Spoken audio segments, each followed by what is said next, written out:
Good morning, everyone. It's Lee Henson, president and founder of Agile Dad, and it's time for today's episode of the Daily Stand-Up. So without any further ado, let's get started. It's Friday. That's right. It's time for us to celebrate another Friday, beginning to our weekend. I hope you have an amazing one. And as always, it's time for our Agile, Not-So-Agile episode of the Daily Stand-Up. And today I wanted to talk to you about living your best life. Now, I know that's a broad topic, but there are so many things we can do to make a difference, whether it's making a difference in the world today or making a difference in our homes.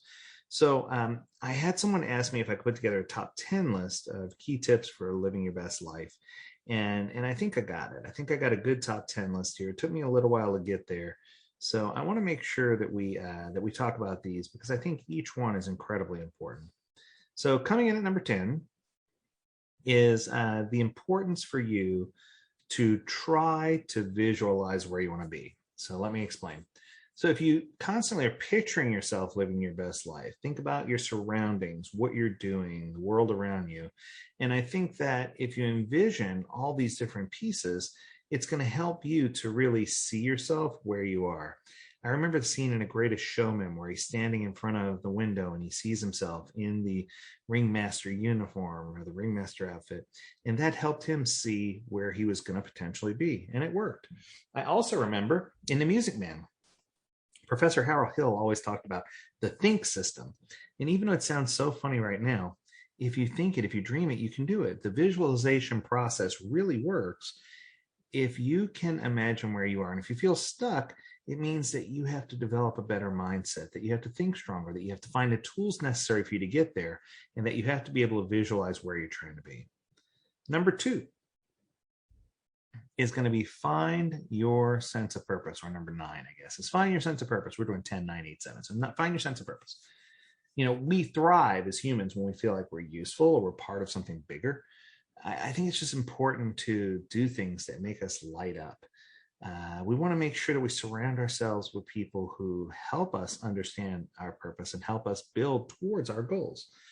You want to make sure you're finding ways to filter out the bad, to remove the bad vibes from what you're trying to do, and have opportunities to reflect to gain that growth that we're trying to get when we're trying to find our purpose, right? So I think it's important for you to understand your core and to understand what you're trying to do and to get to a point where you're really focused on being the best you that you could be. Coming in at number 8, aim for growth. I love this quote from Will Smith. He said, "Practice is controlled failure." The question is, what things are you willing to fail at in order to get better? So you can ask anyone who's a professional athlete, a professional whatever, that they've had enough practice and enough failure to realize the things they need to do in order to be good at what they do. So there's a reward at the end if you not only fail, but learn from those failures. Everything should be somewhat of an experiment in life. We shouldn't ever be bound by just doing certain things and saying, that's it, we're not going to do anymore. We need to have controlled failure, and we need to understand how we can promote ourselves from that failure, how we can learn, how we can, it's not about how many times you fall, but it's about how many times you get back up after you fall, right? And I think that's the key. Okay. So coming at number 7, prioritize health. I've heard the quote over and over, health is wealth, right? But I think sometimes we don't take care of ourselves physically. We don't care of our mental health or our emotional health. And I think we need to leave work at work. We need to, and that's especially hard now when working from home. Wow.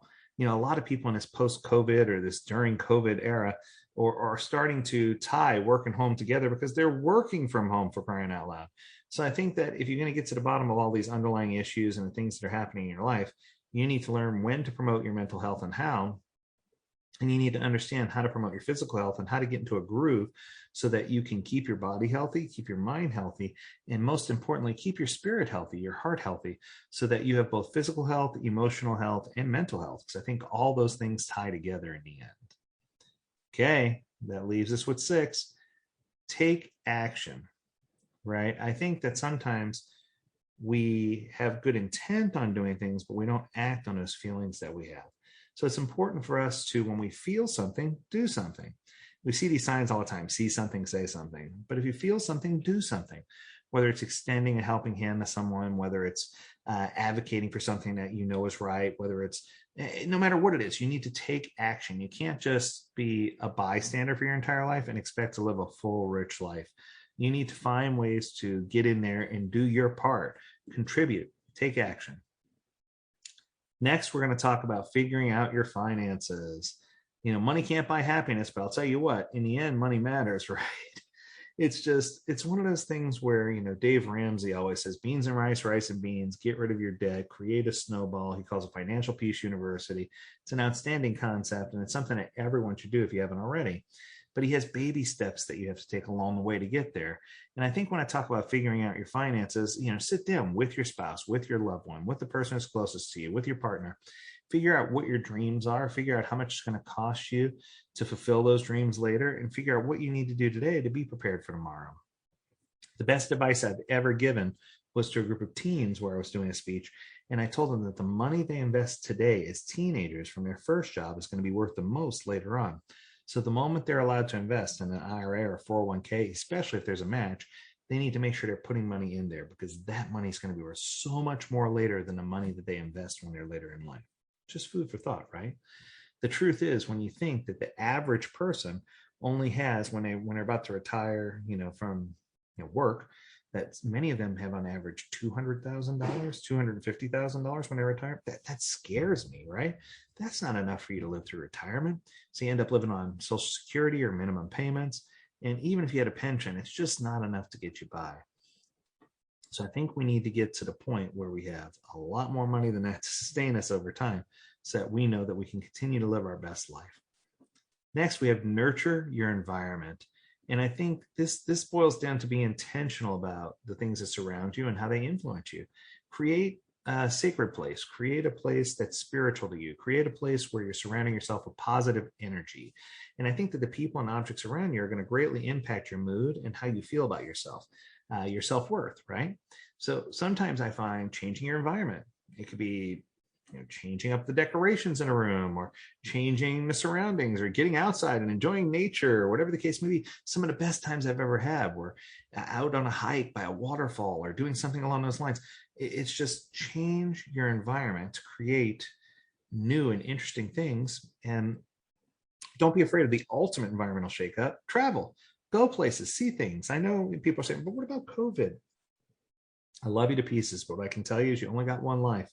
And if you just always are in denial saying, I don't know what to do because of this or that or the other, you're never going to get to the point where you enjoy your life. So sometimes I say, you got to live a little, learn a little, go ahead and take that trip. Go ahead and take that vacation, because I think that the things you expose yourself to are going to be absolutely amazing. But also don't be afraid to do things locally. There's nothing like a night out of art, art and wine, or go roller skating or cheese making. I don't know, find something to do that you're going to enjoy that's going to make you better. Next, I want you to consider, so we're at 3 now, it's coming at number 3, consider your routine, right? Either create a routine if you don't already have one, or break a routine if you already have one and do something outside of the box. Sometimes you need to just realize that there's more to life than you're building than just building your life. You got to find ways to do something that's enjoyable, right? Recently, I had an opportunity with my son to go kart racing, of all things. And this is a go-kart that's almost all the way on the ground, that goes up to 70 miles an hour on a little bit over a mile track. It was fantastic. It was one of these experiences that I never pictured myself doing. But boy, it was so outside of my normal routine, but it was super fun, right? Drive fast, small car, low to ground. It just felt incredible.